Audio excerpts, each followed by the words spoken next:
যে দায়িত্ব নিয়ে আমাকে এখানে পাঠানো হয়েছে, চতুর্মুখে ব্রহ্মা করতে পারলো না, পঞ্চবদনে পঞ্চানন যেটা করতে পারলো না, আমার মতো এক অধমের পক্ষে তা সম্ভব নয়। কিন্তু শাস্ত্রে আছে ভক্ত চরণ ধুলি যদি আমার মাথায় থাকে, অনেক নাকি অসাধ্য সাধনকেও সাধন করা যায়। তাই আপনাদের কৃপা ছাড়া আমি করতে পারবো না। চলুন আজকে যাই গৌর গোবিন্দের আস্বাদনে, গৌর গোবিন্দের চরণে। তবে যাবার আগে সবাইকে একটু জানিয়ে দিতে চাই, যাকে আশ্রয় না করলে আজকের কীর্তন হবে না, যাকে আশ্রয় না করলে গৌর চরণে যাওয়া যাবে না, যাকে আশ্রয় না করলে আমার গোবিন্দ চরণে যাওয়া যাবে না, সেই নিতাই চাঁদের করুণা আমরা সবাই নেব। কারণ এই জগতের একমাত্র সকলের সরকারি গুরুদেব হলেন নিতাই চাঁদ। তাই আসুন আমার সঙ্গে সবাই মিলে একবার বলবেন, অবধূত নিতাই চাঁদ কি জয়, নাম দাতা প্রেম দাতা দয়াল নিতাই কি জয়, নিত্যানন্দ প্রভু কি জয়। সবাই দিয়েছেন কি? তাহলে নিতাই চাঁদের আশ্রয় নিলাম কেন? শাস্ত্র বলছে আশ্রয় করিয়া ভজে তারে কৃষ্ণ নাহি তাজে, আর সবে মরে অকারণ। গুরুপদে আশ্রয় নিলাম, কারণ অনেকের তো দীক্ষা হয়েছে, অনেকের হয়নি। আর দীক্ষা না হলে বলছে হরিনাম শোনা যা, আর না শোনাও তাই। তাই জগৎগুরুকে আজকের আশ্রয় করলাম, যাতে দীক্ষা না হলেও আজকের দিনটা অন্তত কীর্তন আমরা আস্বাদন করতে পারি। চলুন আমরা যাই সুরধ্বনি গঙ্গার তীরে, যেখানে আমার গৌর সুন্দর নৃত্য করছে। ও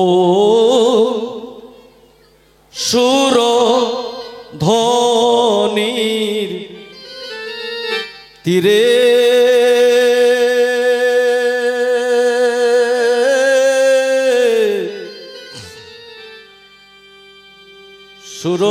সুরধ্বনির তীরে আজু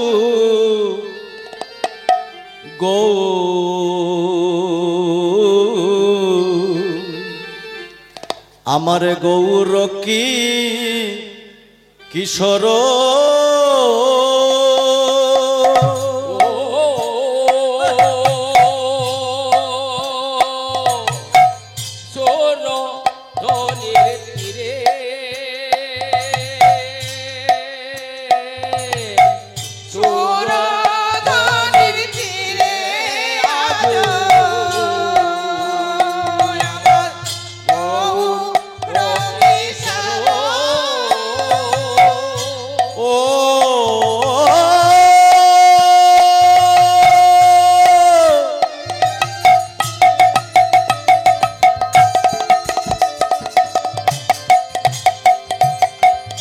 দেখো দেখো সুর ধ্বনির তীরে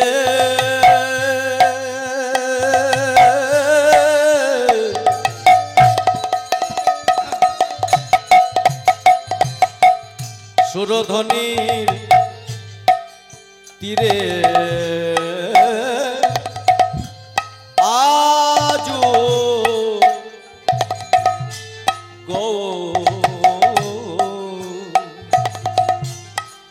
আমার গৌর কি কিশোর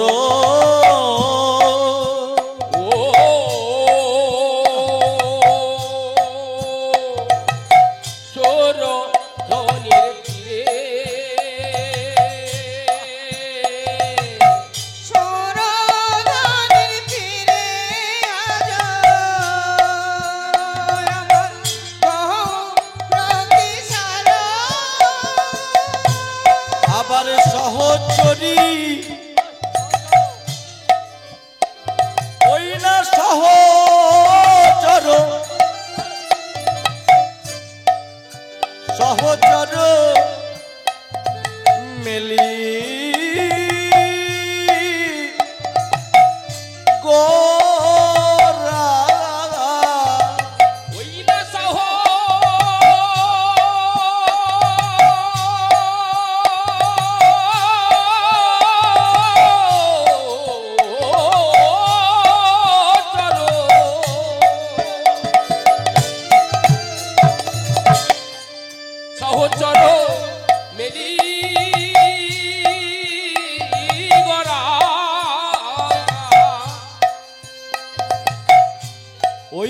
সহচর মেলি গোরা সহচর মেরি গোরা ওই না সহচর মেলি গোরা আনন্দে দেখো আনন্দে বিভোর ওই না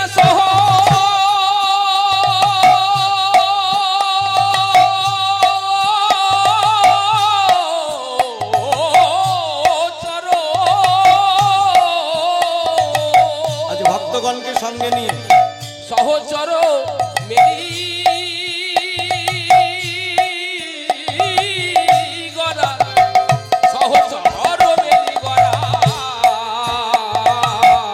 আনন্দ দেবী ধরো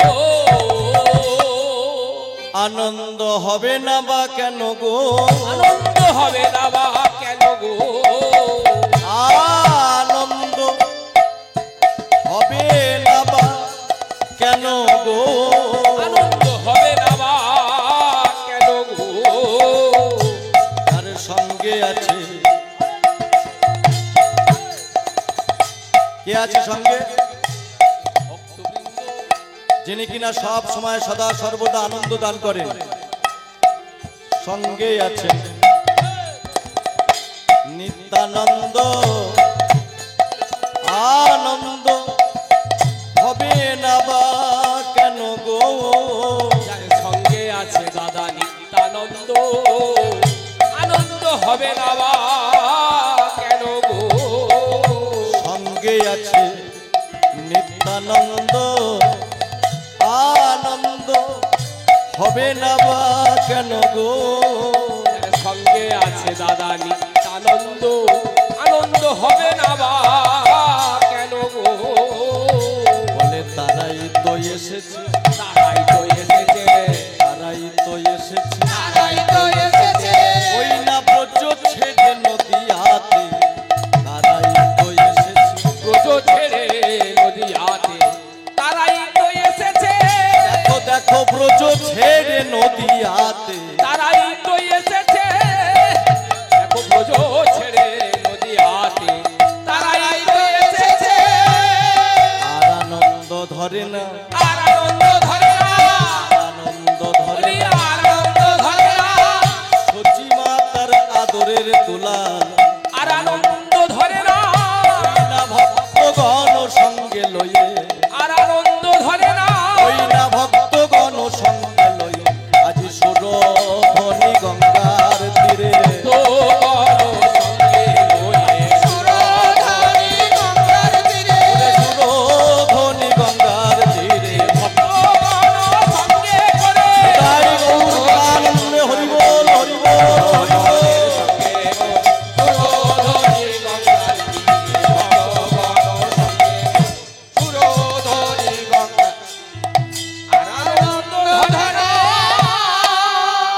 সহচর মেলি গোরা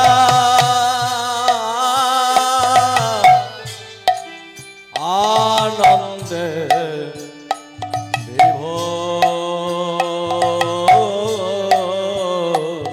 মহানন্দে বিভোর ভক্তমণ্ডলী আমার ভক্তিমতী মায়েরা বলছে ভক্তি জগৎটা দাঁড়িয়ে আছে দুটো খুঁটির ওপরে ভক্তি জগৎটা দাঁড়িয়ে আছে দুটো খুঁটির ওপরে যেমন খুঁটি ছাড়া ঘর থাকে না আর এই দুটো খুঁটি না থাকলে ভক্তি থাকবে না সেই দুটো খুঁটি কি কি একটা হলো নাম আর একটা হলো প্রণাম তাহলে নামে উদ্ধার হয়েছিল কে নাম করে উদ্ধার হয়েছে নিজের মৃত্যুকে ইচ্ছা মৃত্যুবরণ করেছিল মৃত্যুকে যখন ডেকেছে মৃত্যু তুমি এখনই আমার জীবনে এসো মুখে যখন ডেকেছে তখন এসেছে। এই ইচ্ছা মৃত্যুকে বরণ করা যেমন তেমন কথা নয়।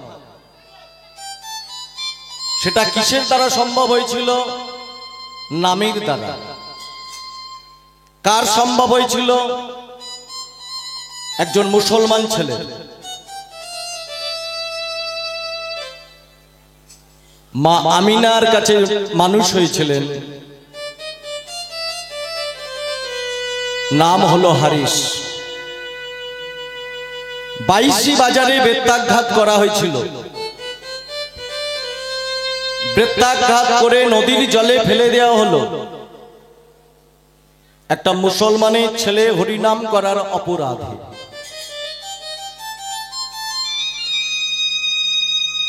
আর ভাসতে ভাসতে পৌঁছে গেল বেনাপোলের জঙ্গলে। ওখান থেকে তুলে নিয়ে গিয়ে বৈষ্ণব সমাজ বলল, যার মুখে হরিনাম, কৃষ্ণ নাম, সে আর যাই হোক অন্তত মুসলমান হতে পারে না। আসবো, লীলার মধ্যে এর কাহিনী আছে। এ পূর্ব জন্মে কে ছিল, কেনই বা মুসলমানের ঘরে তাকে যেতে হয়েছিল, কোন অপরাধে, কোন পাপে, লীলার মধ্যে আসবো। বৈষ্ণব সমাজের চূড়ামণি হলেন হারিস, থেকে নাম হয়েছিল হরিদাস ঠাকুর। কিসের জোরে? নামের জোরে। কত নাম করেছিল? প্রত্যেক দিন 3 লক্ষ নাম। তবে 3 লক্ষ নাম যদি আমাদের করতে বলা হয়, কোন রকমে আদা জল খেয়ে 1 লক্ষ নাম করে দেব। তবে সেটা কোন নাম? 3 প্রকার নাম যেটা হারিস করেছিল। 1 প্রকার নাম করেছিল উচ্চৈস্বরে 1 লক্ষ, আর 1 প্রকার নাম করেছিল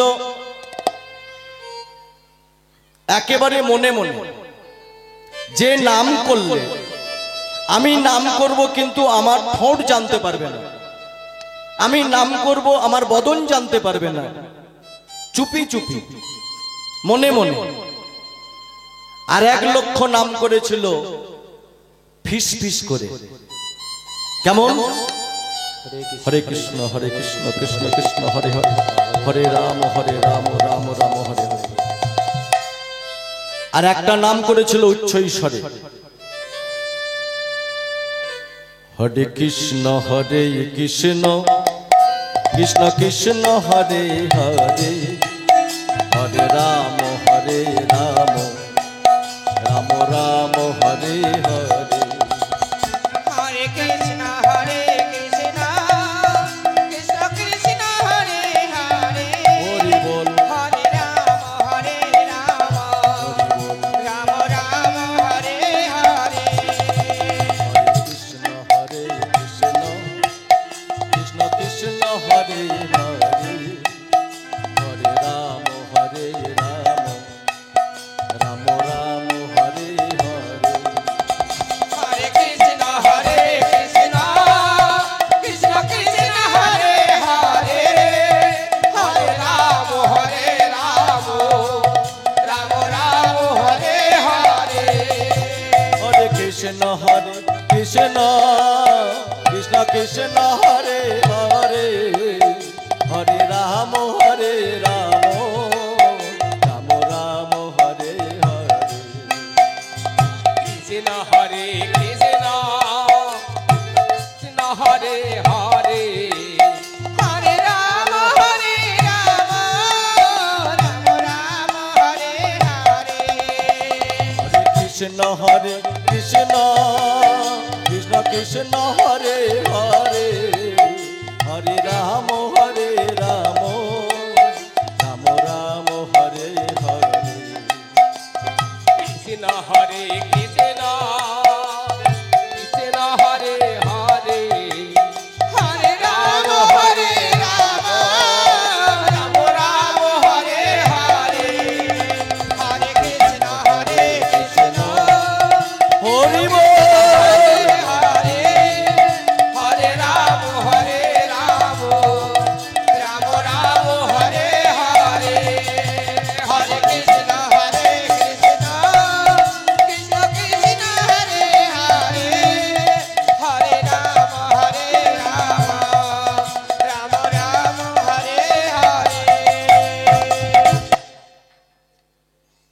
এই নামের প্রভাবে মহাপ্রভুকে কাছে ডেকে বলেছিল, প্রভু দয়াময়, আজ আমার মৃত্যুকে আমি বরণ করতে চাই, তবে আমার যখন মরণ হবে আমার একটা ইচ্ছা আছে। কি ইচ্ছা? তোমার ওই যুগল পাদুকা দুটি তুমি আমার কাছে দাও। ওই যুগল পাদুকা আমি আমার বক্ষের মধ্যে ধরে রাখবো। তোমার নয়ন থাকবে আমার নয়নে, আর আমার বদনে থাকবে তোমার নাম। হরিদাস ঠাকুরের মৃত্যু হয়েছিল নিজের ইচ্ছায়। মহাপ্রভুর পাদুকা দুটি বক্ষের মাঝে জড়িয়ে ধরে বদনে প্রভুর নাম গাইতে গাইতে মৃত্যুকে বরণ করেছিল। তাহলে নামে উদ্ধার হয়েছিল হারিস, নাম হয়েছিল হরিদাস ঠাকুর, আর প্রণামে উদ্ধার হয়েছেন আরেকজন।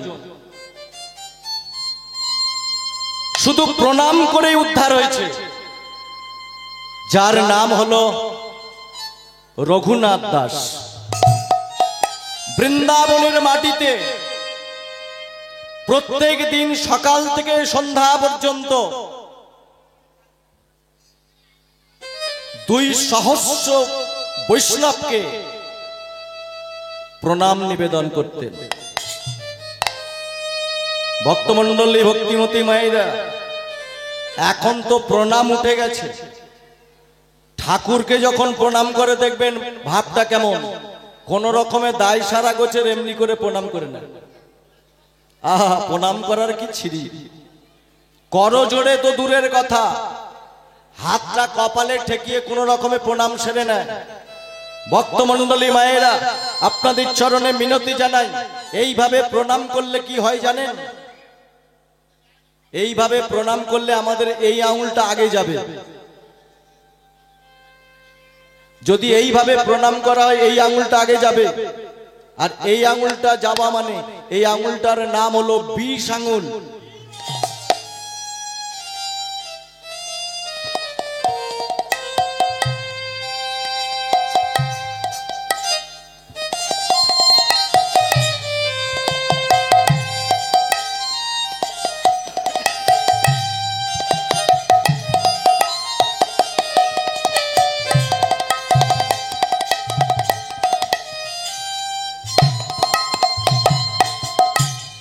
এই মালায় বড় জ্বালা। এই যে মালাটা পরিয়ে গেল না, এই মালার অনেক জ্বালা। এই মালা নিয়ে একটা বৃন্দাবনে লীলা আছে, একটু বলবো মালার জ্বালা কেমন হয়। বৃন্দাবনে একদিন রাধারানী তুলসীর কাছে একটি মালা গেঁথে পাঠিয়েছিলেন।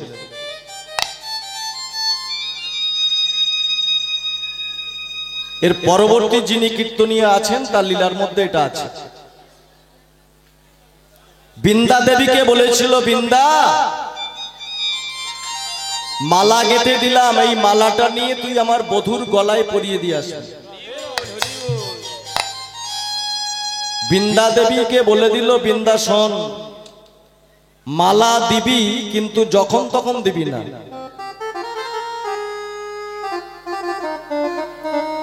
যখন সুবল সিদাম থাকবে, মধুমঙ্গল থাকবে, তখন আমার গোবিন্দকে মালাটা দিবি, কিন্তু অন্য কেউ যখন থাকবে দিবি না।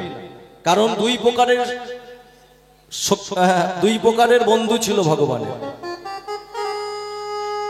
একটা হলো বহিরঙ্গ, একটা হলো অন্তরঙ্গ। অন্তরঙ্গ সখা কারা? সুবল মধুমঙ্গল হলো একেবারে প্রাণীর প্রিয় সখা।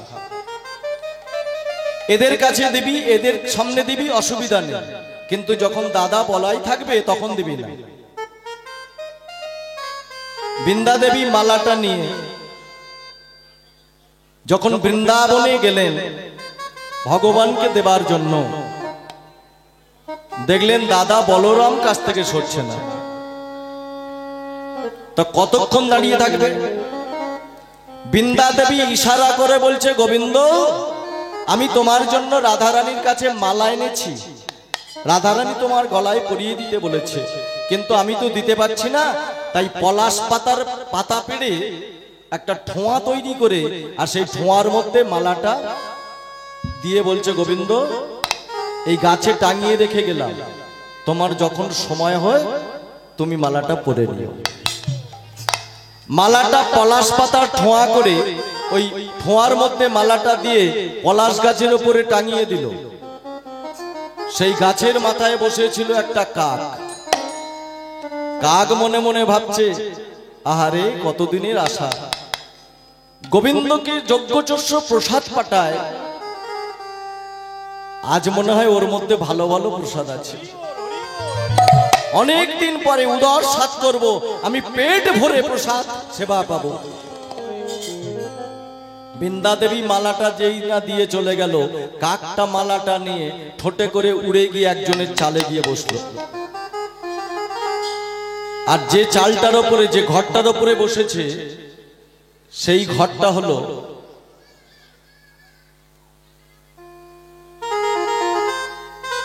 রাধারানীর খুঁড়তুতো বোন। রাধারানীর খুঁড়তুতো বোন যার চালে গিয়ে বসলো চন্দ্রাবলী। এইবারে চালে বসে ওই ঠোঁট দিয়ে কাকটা ঠুকরে ঠুকরে পলাশ পাতার ঠোঁয়াটা যেই ছিঁড়েছে, দেখা গেল পলাশ পাতার ভিতরে প্রসাদ তো দূরের কথা, একটা মালা। কাক মনে মনে ভাবলো, দূর ছাই, আমি মালা নিয়ে কি করব? আমি ভাবলাম কত সুন্দর সুন্দর প্রসাদ আছে, আমি সেবা করব। তাই ঠোঁট দিয়ে মালাটা নিয়ে দূরে ছুঁড়ে ফেলে দিল। আর যেই না ফেলে দিল, রাস্তা দিয়ে একজন মেয়ে যাচ্ছিল, পড়লো গিয়ে মালাটা তার গলায়। রাস্তা দিয়ে সেই সময় জল আনতে যাচ্ছিলেন চন্দ্রাবলী।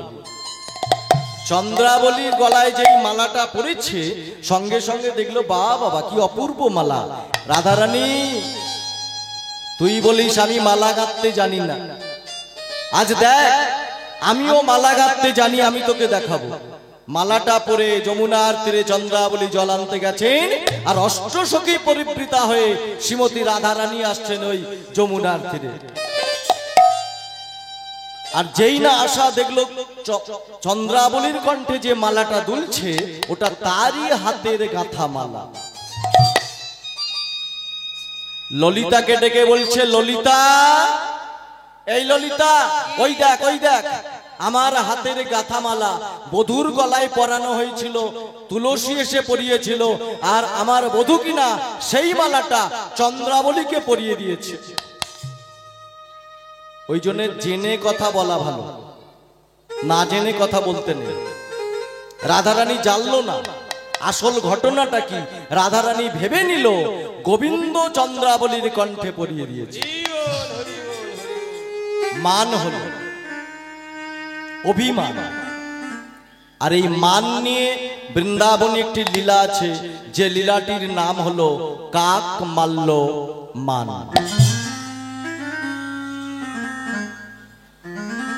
তাহলে জ্বালা কত বুঝেছেন মালার? একজনের গলায় পড়লো, তার আনন্দ হলো, আর আরেকজনের বুকে জ্বালা বাঁধলো। ভক্তমন্ডলী মায়েরা, তাহলে যেখানে ছিলাম আবার ফিরে যাই। তাহলে নামে উদ্ধার হলো হারিস, নাম হলো হরিদাস ঠাকুর, আর প্রণামে উদ্ধার হলো রঘুনাথ দাস। 2000 ভক্তকে করজোড়ে নয়, শরীরের অষ্ট অঙ্গকে মাটিতে স্পর্শ করে ষষ্ঠাঙ্গে প্রণাম করত প্রত্যেক দিন। 2000 ভক্তকে প্রণাম করে উদ্ধার হয়েছিলেন রঘুনাথ দাস ঠাকুর। ভক্তমণ্ডলী, ভক্তিমতী মায়েরা, যেখানে যে অনুষ্ঠান হয় সেই অনুষ্ঠানের মধ্যে একটা বৈশিষ্ট্য কি জানেন? সেই অনুষ্ঠানের মধ্যে একটা গান থাকে।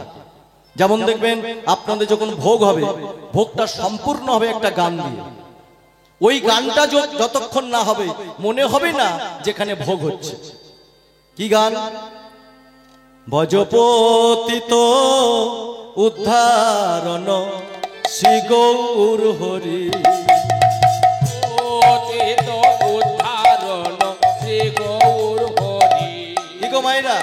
এই গানটা হলেই মনে হয় না ভোগ হচ্ছে। শ্রী গৌর হরি, শ্রী গৌর হরি, শ্রী গৌর হরে নবদ্বীপ বিহারে, গৌর হরি নবদ্বীপ বিহারী, ভজ পতিত উদ্ধারণ শ্রী গৌর হরি, ভজপতি উদ্ধারণ শ্রী গৌর হরি, ভজ পতিত উদ্ধারণ শ্রী গৌর হরি। ভজপতি উদ্ধারণ শ্রী গৌর হরি। আর যখন লীলা মাধুর্য চলে, এই যে লীলা সংকীর্তন, এটা যখন চলে, সেখানে একটা গান আছে, যে গানটা আমার মহাপ্রভু করতেন, আদি কীর্তন। ওই শিবাসঙ্গনের মধ্যমণি হয়ে দরজায় খিল দিয়ে কপাট বন্ধ করে দিয়ে একেবারে অন্তরঙ্গ সঙ্গীতের সঙ্গে করে নিয়ে মহাপ্রভু ওই শিবাসঙ্গনের ভিতরে করতেন। সেটাই এই লীলা চলাকালীন গাইলে লীলা মাধুর্য প্রকাশ পায়। আদি কীর্তন, আদি কীর্তন জানেন? আস্তে, আদি কীর্তন কাকে বলে? এত তো কীর্তন শুনেছেন, তাহলে কি আদি কীর্তন শোনেননি? বলছে আদি কীর্তনটা একটু শুনুন। আদি কীর্তনটা কি? যেটা মহাপ্রভু গাইতেন। হরি হরয় নম কৃষ্ণ যাদবায় নম, হরি হরায় নম কৃষ্ণ যাদবায় নম, হরি হরয় নম কৃষ্ণ যাদবায় নম, হরি হরায় নম কৃষ্ণ যাদবায় নম, গোপাল গোবিন্দ নাম শ্রী মধুসূদন, গোপাল গোবিন্দ নাম শ্রী মধুসূদন, গোপাল গোবিন্দ নাম শ্রী মধুসূদন। গোপাল গোবিন্দ নাম শ্রী মধুসূদন। আচ্ছা বলুন তো, আমি ঠিক গাইলাম না ভুল গাইলাম? ভুল হয়েছে? হ্যাঁ ঠিক ধরেছে, এরা তো জানে, এরা সব জেনে বসে আছে। আমি ভুল গেয়েছি না? আমি ভুল গাইনি, আমি ঠিক গেয়েছি। এটাই মহাপ্রভু গেয়েছিলেন। আর মহাপ্রভুর ওই কীর্তনের সঙ্গে আজ থেকে 350 বছর আগে বাংলার যিনি কীর্তন পদাবলীর গুরু, তিনি তার মধ্যে দুটো লাইন সংযোজন করেছেন। তার নাম কি জানেন? নরোত্তম দাস ঠাকুর। ওই পদাবলীর ভিতরে দুটো লাইন সংযোজন করেছেন। এইবার তার পদাবলীটা গিয়ে শোনাচ্ছি। হরি হরয় নম কৃষ্ণ যাদবায় নম, হরি হরায় নম কৃষ্ণ যাদবায় নম, হরায় নম কৃষ্ণ যাদবায় নম, যাদবায় মাধবায় কেশবায় নম, যাদবায় মাধবায় কেশবায় নম, যাদবায় মাধবায় কেশবায় নম, যাদবায় মাধবায় কেশবায় নম, যাদবায় মাধবায় কেশবায় নম, গোপাল গোবিন্দ নাম শ্রী মধুসূদন, গোপাল গোবিন্দ নাম শ্রী মধুসূদন, গোপাল গোবিন্দ নাম শ্রী মধুসূদন, গোপাল গোবিন্দ নাম শ্রী মধুসূদন, গিরিধারী গোপীনাথ মদন মোহন, ওই না গিরিধারী গোপীনাথ মদন মোহন, ওই না গিরিধারী গোপীনাথ মদন মোহন, গিরিধারী গোপীনাথ তাই গৌর হরি হরি বল। গিরিধারী গোপীনাথ মদন মোহন। গিরিধারী গোপীনাথ মদন মোহন। তাহলে বোঝা গেল, ওটা মহাপ্রভু গাইতেন আর এটা নরোত্তম দাস ঠাকুর পরে লিখলেন আরো মাধুর্য করার জন্য, আরো এই গানটাকে প্রাণমুখ জল করার জন্য আমার নরোত্তম দাস ঠাকুর লিখে গেলেন। এইভাবে সারা রাত কীর্তন গাইতেন। আর সকালবেলা হলে ওই সুরধনী গঙ্গার তীরে চলে যেতেন, ভক্তগণকে সঙ্গে করে নিয়ে খেলা রসে মারতেন, প্রত্যেক দিন খেলতেন। আজও খেলতে গেছেন মহাপ্রভু।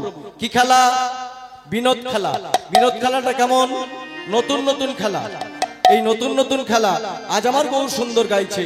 আজকের এই 4ঠা ফাল্গুন সকালবেলা চলে গেছে মহাপ্রভু বিনোদ খেলা খেলতে, নতুন খেলা খেলতে। খেলাটা কেমন? খেলায় বিনোদ খেলা,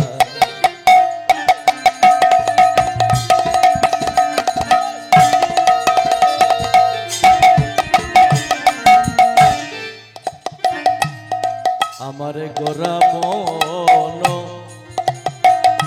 মালি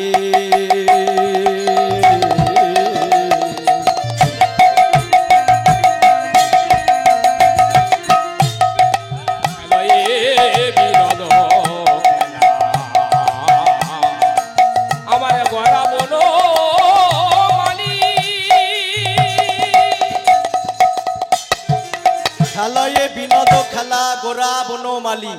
বিনোদ কথার মানে কি? বানানটা কি? বয়হস্যই দন্তন্যয় ওকার দ বিনোদ। এই বিনোদ কথার মানে হলো নতুন, মানে নতুন নতুন খেলা খেলছে। খেলায় বিনোদ খেলা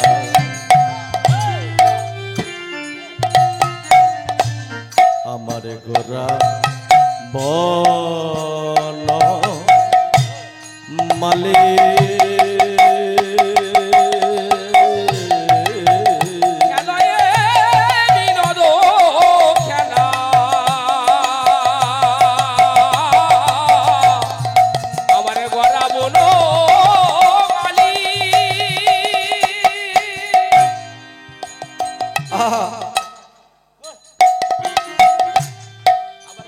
কি খেলা খেলছে?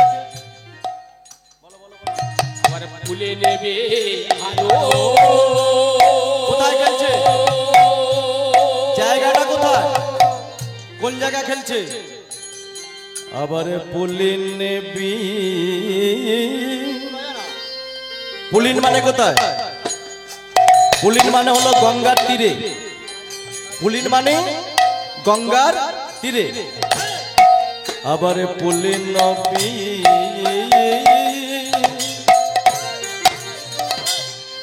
আমার গড়ারে হরি বল হরি বল হরি বল।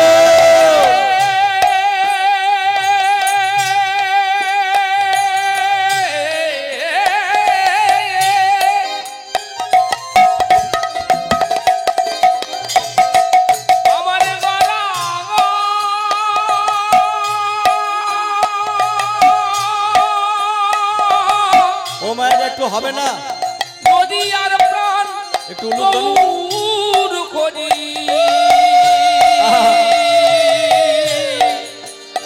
খোঁজি পুলি দেবী হারো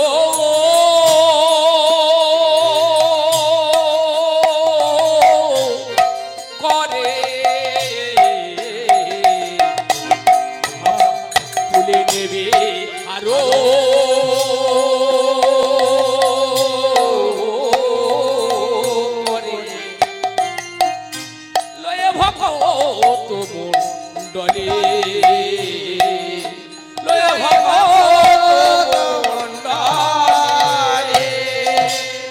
আহা খেলে খেলে গোরা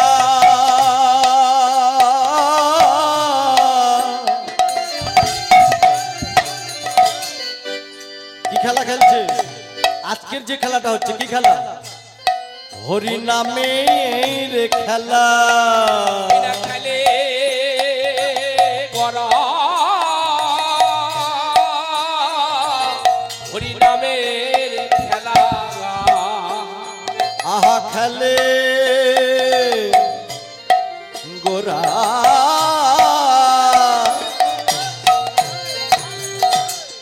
হরি নামের খেলা। ওই না খেলে গড়া হরি নামের খেলা। সঙ্গেতে কারা আছে? ভক্তের মেলা।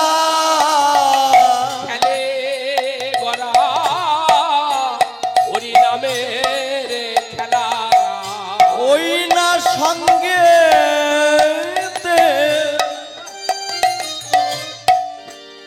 ভক্তের মেলা। খেলে গড়া হরি নামের খেলা। দুটি বাহু তোলা আরে হরি বলা। খেলে গড়া হরি নামের খেলা। ওই না দুটি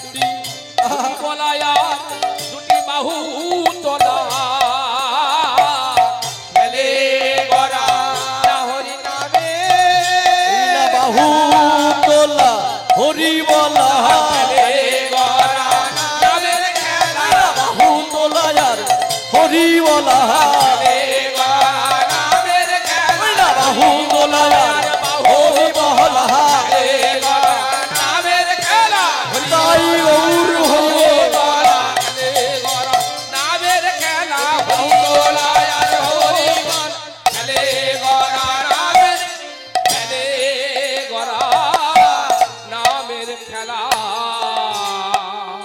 ভগবান চার যুগে এলেন, সত্য এলেন, ত্রেতা এলেন, দাপর এলেন, কলিতে এলেন।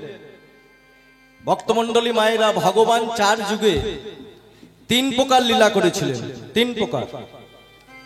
একটা হলো আদি লীলা, আরেকটি হলো মধ্য লীলা, আরেকটি হলো অন্তিম লীলা। সেটা আপনি রাম বলুন, অযোধ্যায় সারাদিন রাম ছিল, অযোধ্যায় ছিল, অযোধ্যায় যতদিন ছিল ওটা হলো আদি লীলা। আবার ওখান থেকে চলে গেল বনবাসে, মধ্য লীলা। আবার বনবাস থেকে ফিরে এসে যখন রাজকার্য পরিচালনা করলেন তখন হলো অন্তিম লীলা। আমার মহাপ্রভু তাই কত বছর বয়স পর্যন্ত লীলা করেছিলেন? 48 বছর। এই যে সংখ্যাগুলো জেনে রাখবেন। কীর্তন তো সবাই করে আর আমরা সবাই শুনি, কিন্তু কীর্তনের আসল বিষয়বস্তু হলো যারা একটু শেখাপড়া করে কীর্তন শিখেছে ওদের মুখে কীর্তন শুনলে আসল জিনিসগুলো জানা যায়। আর যারা মোটামুটি শুনে শুনে কীর্তন করছে ওদের কথা ছেড়ে দিল। মহাপ্রভু 48 বছর জীবিত ছিল। এই 48 বছরের মধ্যে 24 বছর করেছে আদি লীলা। সন্ন্যাস নিয়ে চলে গেল 24 বছর বয়সে। 6 বছরে সুপ্ত লীলা, 6 বছর সুপ্ত লীলা, 6 বছর প্রকাশ্যে হরিনাম প্রচার। তাহলে কত হলো? 24, 6 আর 6 কত হলো? 36 বছর। শেষ 12 বছর লীলা করেছিলেন কোথায়? যেটা অন্তলীলা।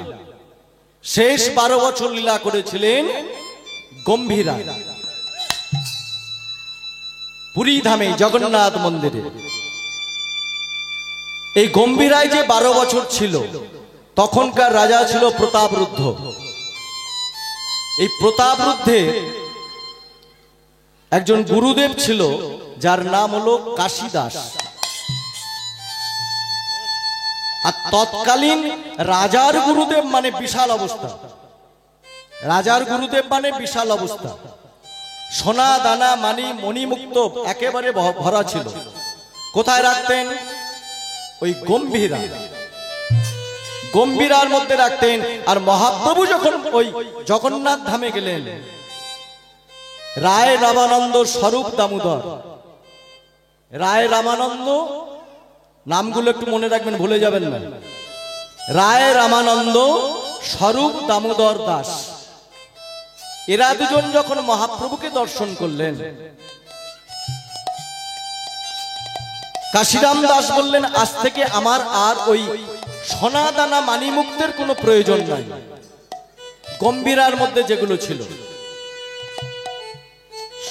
রায় রামানন্দ স্বরূপ দাসকে সঙ্গে করে নিয়ে মহাপ্রভুকে বললেন, ওই গম্ভীরার মধ্যে অন্ধকার ঘরে তুমি কীর্তন শুরু করো। আমার দরকার নেই সোনাদানা, ওই সোনাদানা আমি সব বিলিয়ে দিলাম। রায় রামানন্দ স্বরূপ দামোদর দাসকে সঙ্গে নিয়ে গম্ভীরার মধ্যে সারা রাত ধরে কীর্তন গাইতেন আমার মহাপ্রভু। আর দিনের বেলা ভক্তগণকে সঙ্গে করে নিয়ে হরিনাম সংকীর্তন করতেন, নেচে নেচে, আর জগন্নাথ দর্শন করতেন। কতদিন? 12 বছর। তাহলে ওদিকে 36 আর এদিকে 12। এই 48 বছর মহাপ্রভু 3 প্রকার লীলা প্রকাশ করেছিলেন। ভক্তমণ্ডলী, ভক্তিমতী মায়েরা, সকালবেলা যখন ওই শিবা সঙ্গম থেকে বের হবেন, এদিকে সচিমা বলে দিয়েছে, ওরে যখন আমার নিমাই কীর্তন করে সকালবেলা দরজার বাইরে আসবে, তোর একটু ধরাধরি করে আমার কাছে নিয়ে যাবি। কেন? তোরা যদি আমার কাছে নিয়ে না যাস তাহলে আমার নিমাই সারাদিন কিছু খাবে না, আবার সুরধনী গঙ্গার তীরে চলে যাবে, সারাদিন ভক্তগণের সঙ্গে খেলায় মেতে থাকবে। তাই একটু যদি আমার কাছে নিয়ে আসিস আমি দুটো সেবা করিয়ে দেব। তাই সকালবেলা গদাধর শিবাস পণ্ডিত হরিদাস ঠাকুর প্রভুকে ধরাধরি করে মায়ের কাছে নিয়ে যাচ্ছে।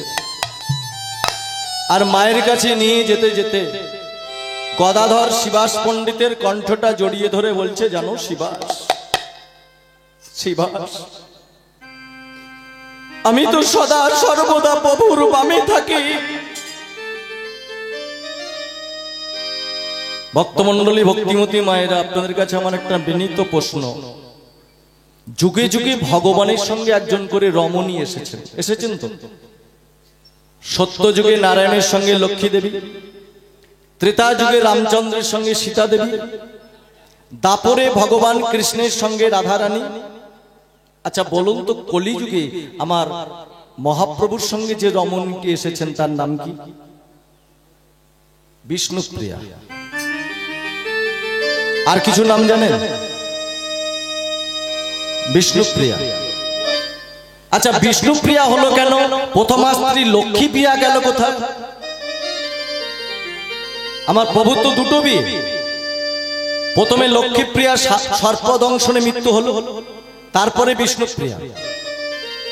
শাস্ত্র বলছে বিষ্ণুপ্রিয়াও নয়, লক্ষ্মীপ্রিয়াও নয়, যে রমণীটি এসেছেন সদা সর্বদা প্রভুর বামে থাকে তিনি হলেন রাধা ভাব স্বরূপিণী গদাধর। রাধার ভাব পেয়েছিলেন, রাধা রানীর অংশ কিছুটা গদাধর পেয়েছিলেন। এর কাহিনী আছে বৃন্দাবনের মাটিতে। যেদিন রাধা কৃষ্ণের দুইটি তনু একত্রিত হয়ে যাচ্ছিল, সেই সময় গদাধর রাধা রানীর অঙ্গকে স্পর্শ করে দিয়েছিল। কেন? যদি রাধা রানীর অঙ্গ স্পর্শ না করা হয়, রাধা কৃষ্ণ যদি সারা শরীরটা একটাই অঙ্গ হয়ে যায়, তাহলে বৃন্দাবন ছেড়ে কলিযুগের মাটিতে লীলা প্রকাশ পাবে না। তাই যেটুকু অংশ রাধারানীর কৃষ্ণের সঙ্গে বিলীন হতে বাকি ছিল, সেই আবেশটা, সেই রূপটা গদাধরের অঙ্গে গেল। তাই নাম হলো রাধা ভাব স্বরূপিণী গদাধর।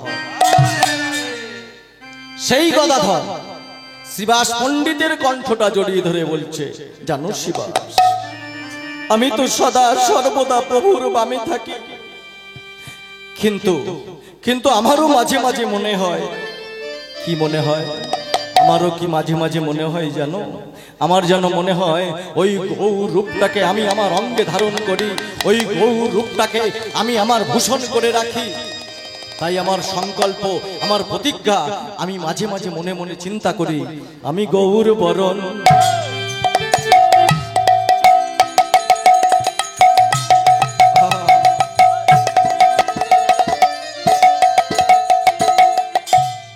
করে যত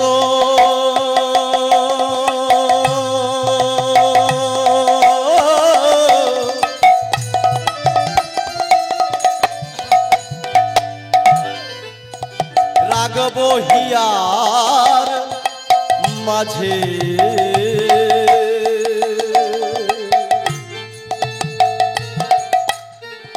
গৌর বরণ করব ভূষণ।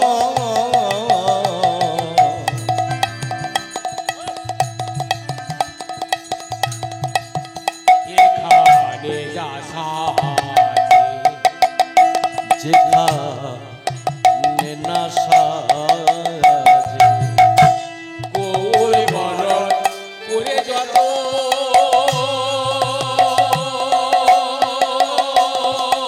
ওরে শিবাস রে,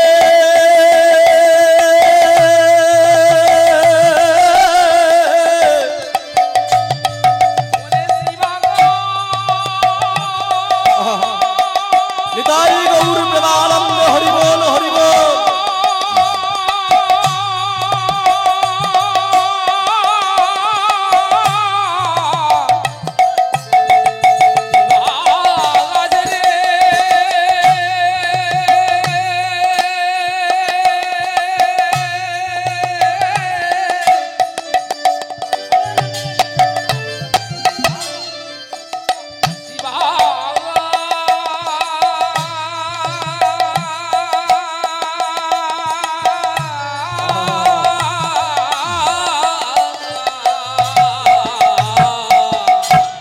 গৌর বরণ করে যত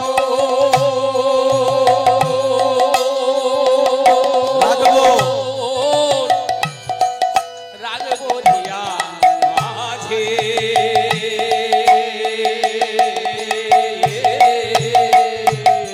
সর্বভূষণ গৌররতন সেখানে রাসারে। আমি ওই গৌর বরণটাকে আমার হিয়ার মাঝে রাখতে চাই, আমার অঙ্গের ভূষণ করে আমি যেখানে যেমন ভাবে আমি সাজতে চাই। গৌর বরণ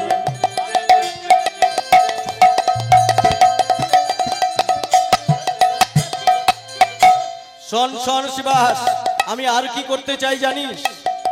গৌর বরণ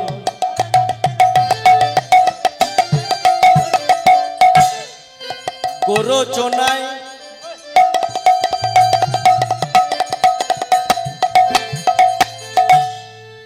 ভক্তমণ্ডলী আমার ভক্তিমতী মায়ের, আপনারা তো অনেক সেবা পুজো করেছেন।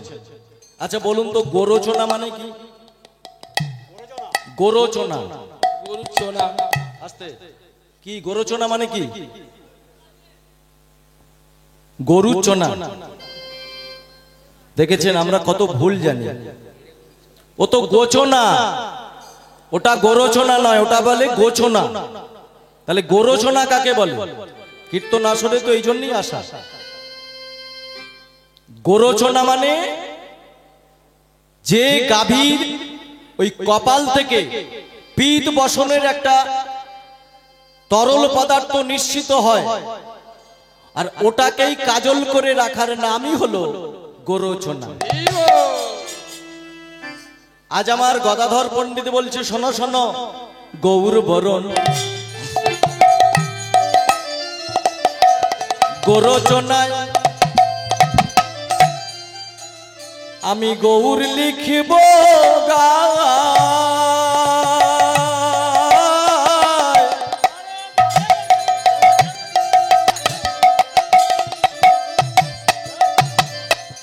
আবার গৌর বরণ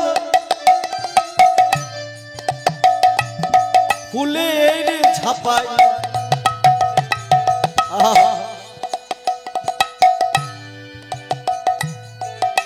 আমার গৌর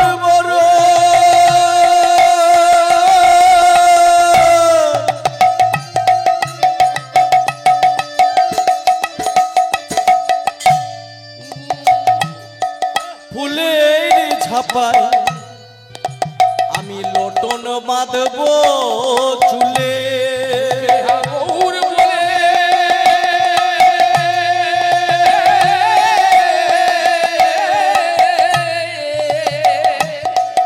ফুলের ছাপায় লোটন বাঁধবো চুলে। হা গৌর বলে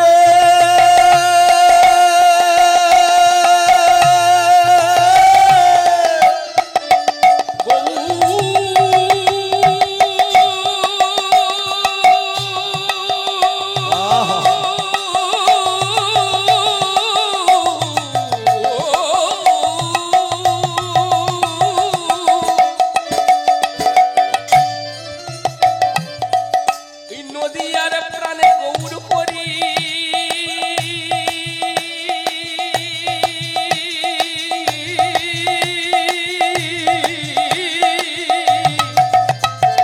বল হরি নদিয়ার প্রাণে গৌর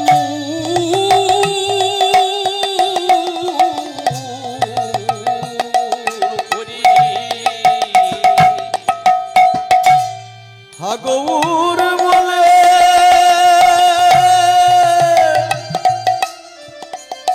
গরব করে নদিয়ার পথে যাব চলে। কেহা গৌর বলে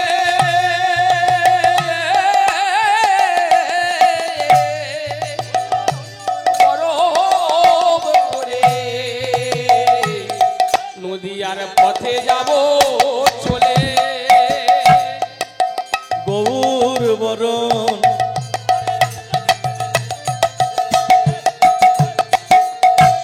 আমি গৌর বরণ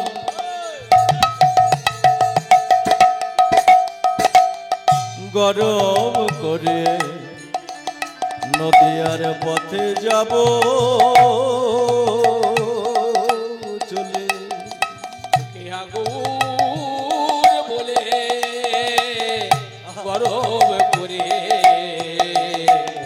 নদিয়ার পথে যাব চলে। আমি কারোর বারণ মানব না হে, আমি কারোর বারণ মানব না গো। আমি কারোর বারণ মানব না, কারোর বারণ মানব না গো। আমি গৌর বলে বেড়াইব।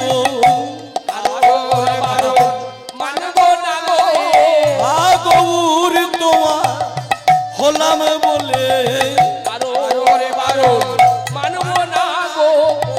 গৌর তোমার হলাম বলে আমি কারোর বারণ মানব না হে। তোমার হলাম বলে কারোর বারণ মানব না গো। গৌর তোমার হলাম বলে তারই গৌর প্রেমানন্দে। ওর তোমার হলাম বলে ওর বারণ মানব না গো। ওর তোমার হলাম বলে কারোর বারণ মানব না। আমি কারোর বারণ মানব না হে। এইভাবে প্রত্যেক দিন সকালবেলা ওই সুরধনী গঙ্গার তীরে যায়, আবার সন্ধ্যা হলে শিবা সঙ্গনের বদ্ধমণি হয়ে প্রভু আমার নর্তন কীর্তন করে। আজ কেমন করে নর্তন করছেন? দুটি বাহু উত্তর তুলে গোড়াই আমার নৃত্য করে। দুটি বাহু ঊর্ধ্বে তুলে গলায় আমার নৃত্য করে।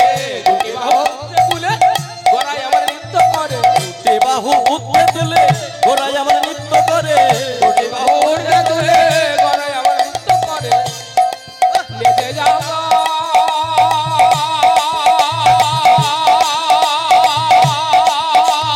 হরি হরি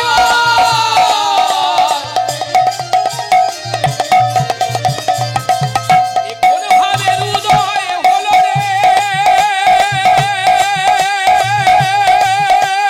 হরি হরি হরি বল।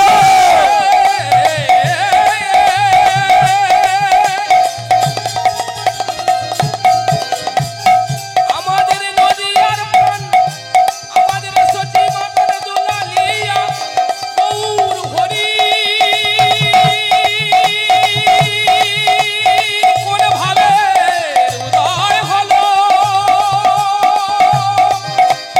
কোন ভাবে উদয় হলো রে।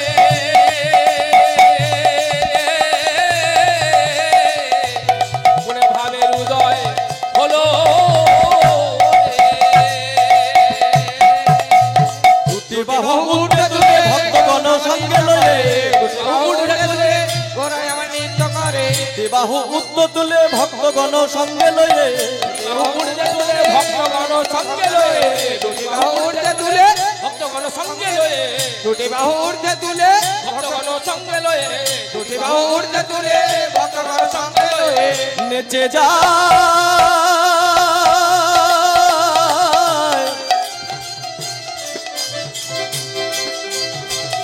নেচে যা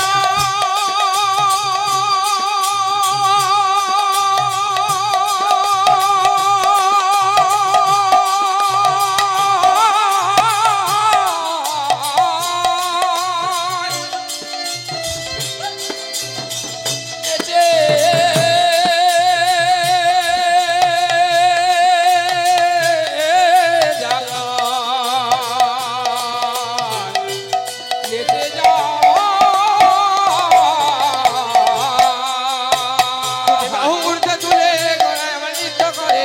উৎসাহ উঠতে তুলে ভক্তগণ সঙ্গে লয়ে উৎসাহ উঠতে তুলে ভক্তগণ সঙ্গে লয়ে আবারে হরি হরি হরি বলে নাচিতে লাগিল হরি হরি হরি বলে নাচিতে লাগিল আবার হরি হরি হরি বলে নাচিতে লাগিল আবার হরি হরি হরি বলে